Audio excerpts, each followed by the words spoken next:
مکتبہ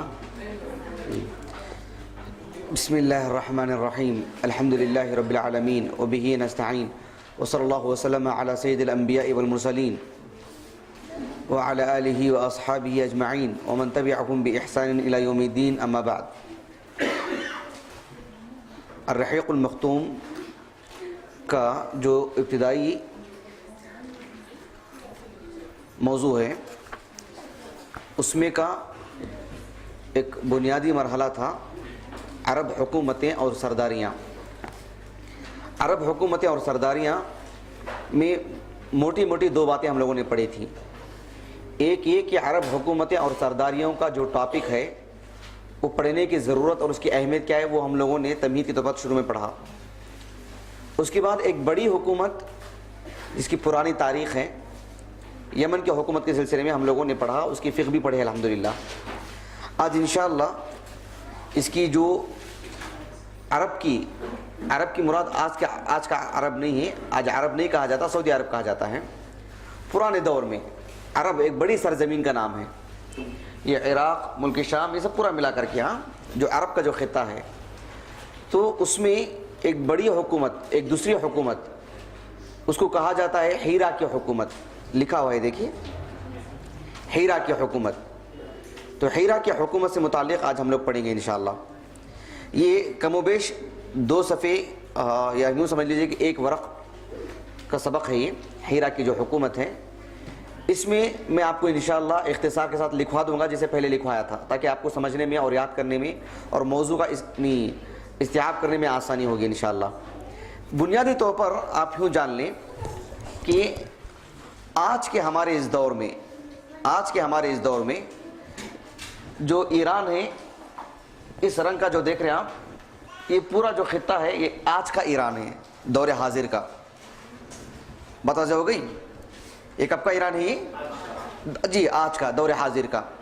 لیکن اگر آپ پرانے دور میں جائیں، رسول اللہ صلی اللہ علیہ وسلم کی ولادت سے پہلے اگر آپ دیکھیں، اور خود اللہ کے رسول کے زمانے میں بھی علیہ الصلوۃ والسلام، کیونکہ آپ صلی اللہ علیہ وسلم کے زمانے میں ایران فتح نہیں ہوا، آپ کے زمانے میں ایران فتح نہیں ہوا۔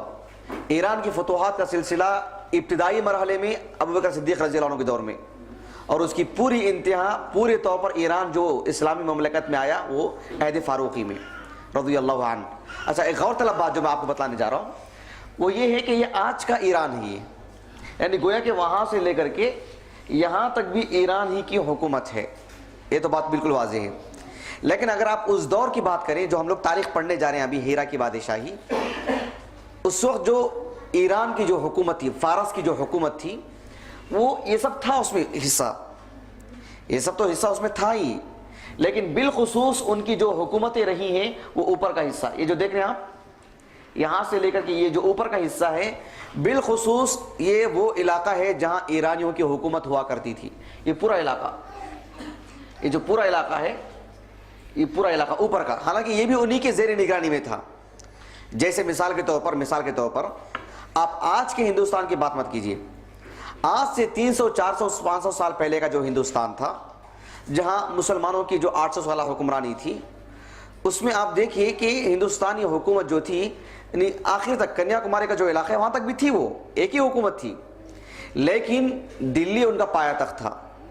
اور اس وقت جو ان کی حکومت کا جو زیادہ جو معاملہ تھا، زیادہ جو مسائل جو حکومت کے آتے تھے، وہ اوپر دلی کے اوپر کا جو حصہ، آج کا جو مہاراشٹر بتلا رہا ہوں، آج کا جو اتر پردیش ہے، بنگلہ دیش کا جو علاقہ ہے، پورے بنگال کا ملا کر، یہاں پاکستان اور افغانستان کے اوپر کا جو حصہ ہے، یہاں اس حکومت کے زیادہ چرچے، زیادہ ان کا سیاسی پہلو تھا۔ اگر آپ پڑھ کے دیں گے تاریخ تو نیچے بہت زیادہ نہیں، اوپر کا جو حصہ ہے شروع دن سے سیاسی اعتبار سے سرگرم علاقہ ہے۔ تو ویسے ہی ایران کی جو حکومت کی جب ہم بات کرتے ہیں تو یہ سب ایران تھا اسی دور میں، فارسی کی حکومت تھی، لیکن ان کی جو سیاسی جو کارکردگی تھی، سیاسی جو مسائل تھے، اور سیاسی اعتبار سے ان کا جو پایہ تخت اور پھر ان کے جو سارے وزراء اور پورے مسائل جو ہوا کرتے تھے، وہ آج کے ایران کا اوپر کا حصہ، یہ پورا بڑا علاقہ۔ بات واضح ہوگی آپ کو، یہ سمجھنے میں آپ کو آسانی ہوگی، کیونکہ جب ہم پڑھتے ہیں تاریخ میں کہ عمر بن خطاب رضی اللہ عنہ کے دور میں ایران فتح ہوا، ابو بکر صدیق رضی اللہ عنہ کے دور میں اس کی ابتدا ہوئی، اس کی پوری تاریخ کا خلاصہ آپ کو اتنے ہی میں ملے گا. یہ جو علاقہ ہے یہی علاقہ ملے گا آپ کو. یہاں کے جو نیچے کے جو علاقے ہیں ان کا تقریباً آپ کو تذکرہ اتنا نہیں ملے گا.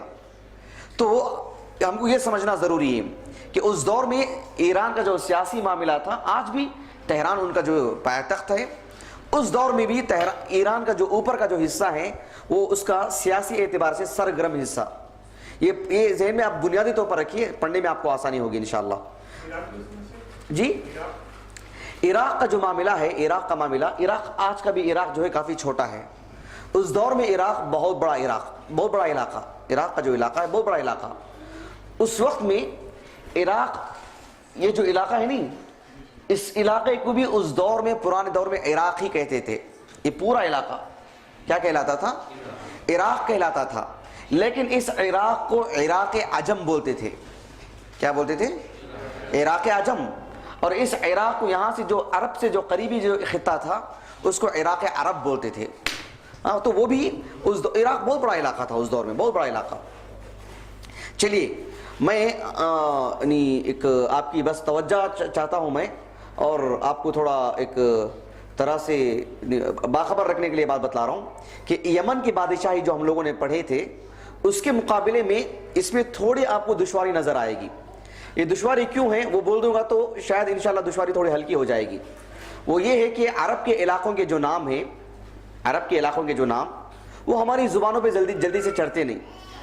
ایک غریب نام معلوم ہوتے ہیں، ایک اجنبی نام معلوم ہوتے ہیں. یہ نمبر ایک. دوسری بات، لوگوں کے جو نام ہیں، لوگوں کے نام وہ بھی پرانے نام، اس میں جلدی سے ہم کو نام یاد رکھنے میں آسانی نہیں ہوتی.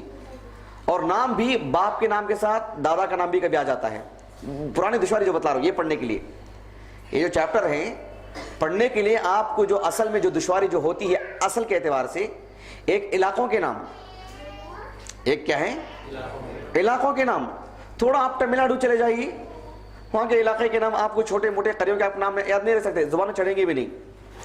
بڑے بڑے جو علاقے ہیں اس کو رہنے دیجئے، یہ عام بات ہے نا. یہ ایسے یہ عام مسئلہ ہے. اگر آپ بنگال وغیرہ کے، میں ایسی مثال نہیں دے رہا ہوں، جان بوجھ کے دے رہا ہوں، وہاں کے علاقوں کے اگر آپ نام جو ان کی زبانیں سننا چاہیں اور آپ بولنا چاہیں بہت مشکل، بہک جائیں گے وہاں جا کر کے. تو علاقوں کے جو نام جو ہے نا ہر اعتبار سے تھوڑی مشکل ہوتی ہے. بالخصوص یہ جو ہمارا جو موضوع ہے علاقوں کے نام خالص عربی ہیں، فارسی ہیں، تو اس میں تھوڑا یاد رکھنا تھوڑا دشوار ہو جاتا ہے، جس کی وجہ سے ہم غلط ملت کر لیتے ہیں معاملے کو. یہ نمبر ایک. لوگوں کے نام یہ نمبر دو.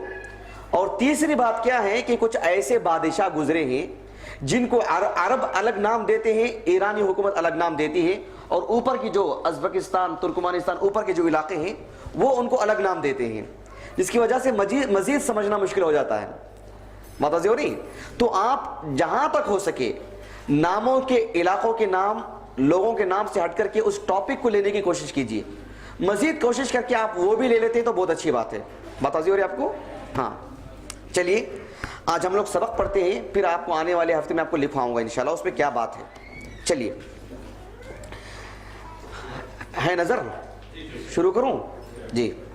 ہیرا کی بادشاہی.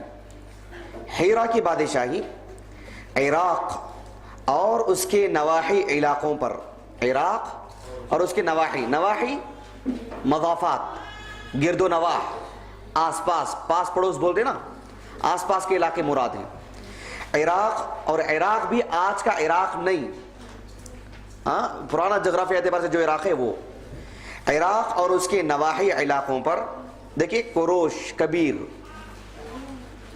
تقریباً 5 نام آتے ہیں. فرد ایک ہے، 5 نام، فرد ایک ہے، نام 5.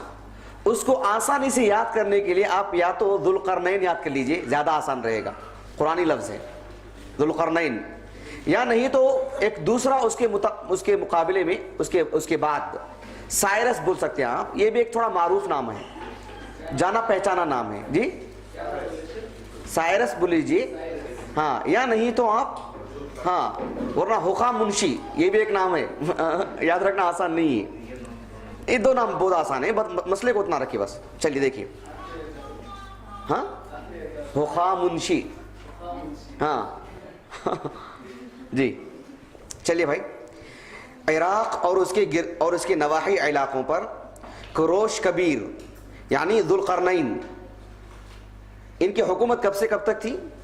550 پر 7 قبل مسیح سے 520 پر 9 قبل مسیح۔ گویا کہ نبی کریم صلی اللہ علیہ وسلم سے کتنے سال پہلے کی بات ہے یہ؟ جی رسول اللہ صلی اللہ علیہ وسلم سے کتنے سو سال پہلے کی بات؟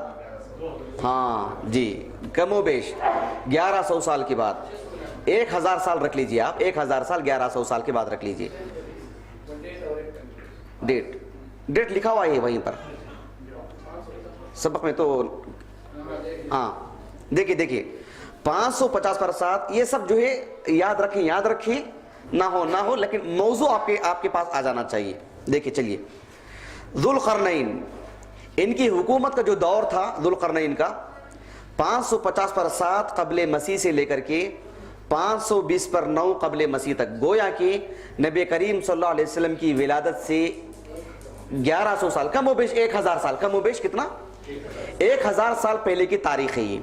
اور ان کا جو دور حکومت جو یہاں پر لکھا ہوا ہے 550 پر 7 قبل مسیح سے 520 پر 9 قبل مسیح تک، گویا کہ ان کا دور حکومت کل کتنا تھا؟ 28 سال۔ کتنا؟ 28 سال۔ چلیے اس کے بعد ذوالقرنین کے زمانے ہی سے اہل فارس کی حکمرانی چلی آ رہی تھی، یعنی کہنا یہ چاہتے ہیں کہ اس علاقے میں اللہ کے رسول صلی اللہ علیہ وسلم کی ولادت سے 1000 سال پہلے سے ہی یہاں فارسیوں کی حکومت ہے۔ اس پورے علاقے میں کن کی حکومت ہے؟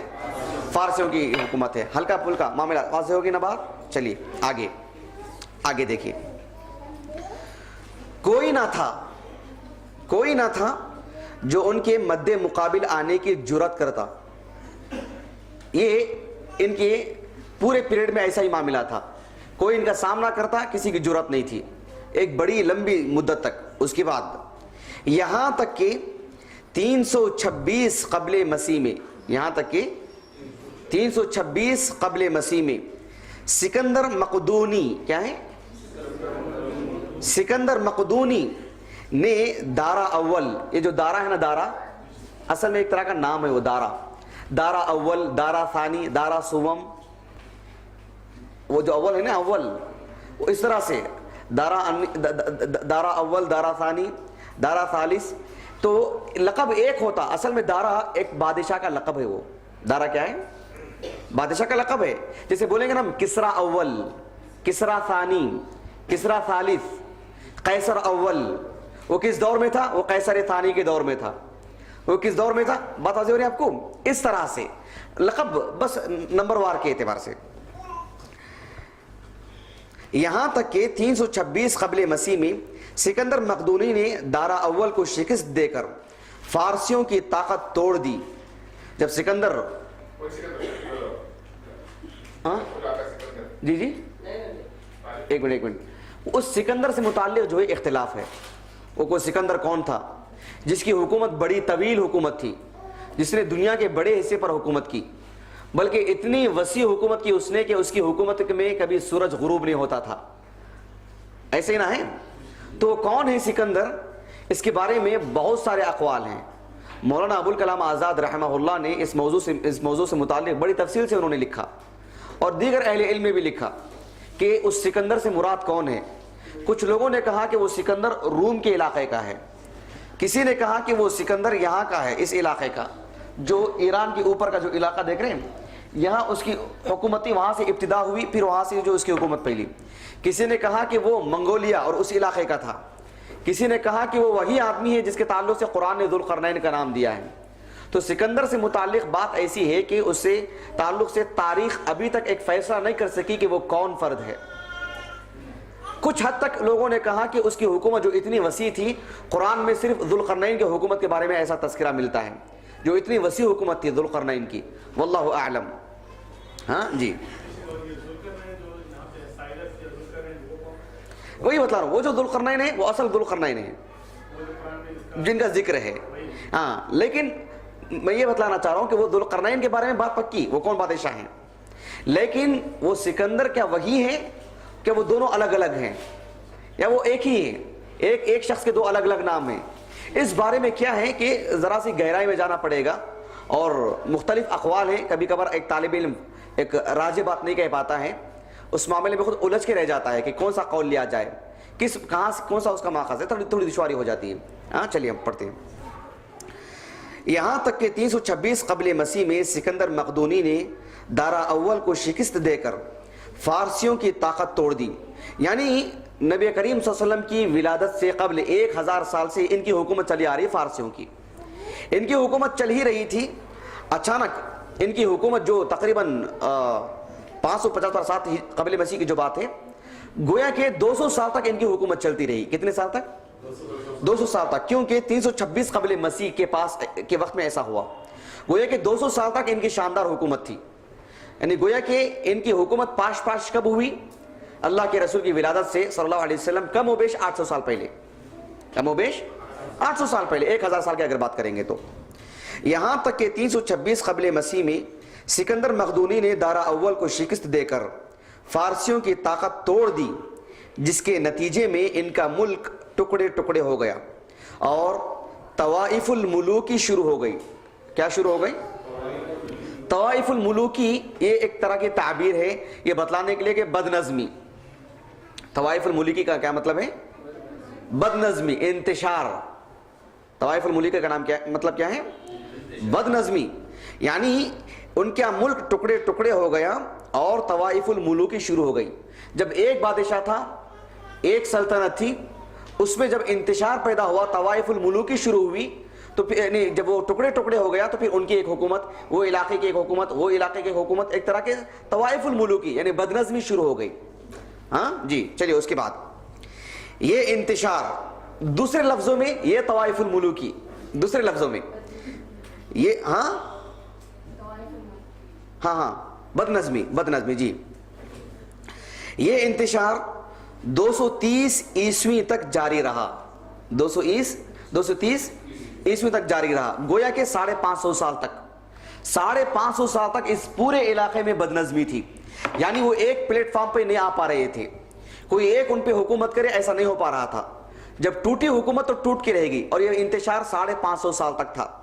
اب اس 550 سال کے اندر جو اتنا انتشار تھا، کسی ایک کی حکومت نہیں تھی، کسی ایک کی چلتی نہیں تھی، کسی ایک کے تابع سب نہیں تھے، ہر ایک کی اپنی اپنی بات تھی. تو ایسے وقت میں عرب کے علاقے کے بہت سارے لوگوں نے فائدہ اٹھایا. وہ کیا فائدہ اٹھایا؟ کہ یہاں کے حالات جب ان کے لیے دگرگوں ہو گئے، مختلف ہو گئے، پریشان کن ہو گئے، یہاں ان کے لیے جب مصیبتیں آنے لگی، کھانے پینے کی دشواری، رہنے کی دشواری، سب کچھ، تو ان میں سے بہت سارے قبیلے کے لوگوں نے یہاں جو ہے کوچ کر گئے، یہاں سفر کر گئے، اور یہاں رہ کر کے مستقل جو ہے سکونت انہوں نے اختیار کر لی. یہ ان کی طوائف الملوکی کا فائدہ اٹھا کر کے، ان کی بدنظمی کا فائدہ اٹھا کر. دیکھیے وہی بات آگے ہے. یہ انتشار 230 عیسوی تک جاری رہا، گویا کہ 550 سال تک. اب اس انتشار کا فائدہ ان لوگوں نے اٹھایا جو عرب کے لوگ تھے. کیسے اٹھایا انہوں نے؟ اور اسی دوران قحطانی قبائل نے، اسی دوران قحطانی قبائل نے ترک وطن کر کے عراق کے ایک بہت بڑے شاداب سرحدی علاقے پر بدوباش اختیار کر لی. سرحدی بولے تو مانو نا سرحد، ہاں جی فارسی لفظ ہے یہ، جو جہاں انتہا جو ہوتی ہے اپنے ملک کی، اس کو جو ہے اس بارڈر کو کیا کہا جاتا ہے؟ سرحد کہا جاتا ہے، سرحدی علاقے.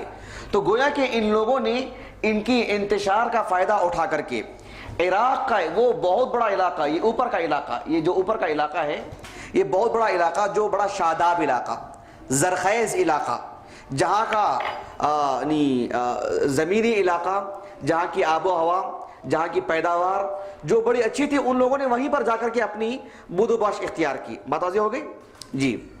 قحطانی قبائل جو ہے نا نیچے کے قحطانی قبائل، انہوں نے وہاں جا کر کے بدوباش اختیار کی. پھر اس کے بعد عدنانی عرب. کون؟ عدنانی عرب. پھر عدنانی تارکین. پھر عدنانی تارکین وطن کا ریلا آیا. جو ریلا جو کہا جاتا نا، یعنی ہجوم، جمگٹھا، ایک بڑی جماعت. گویا کہ ان کا ایک ریلا آیا کا مطلب ہے کہ ایک بڑی جماعت ان کی بھی نکل کے آئی.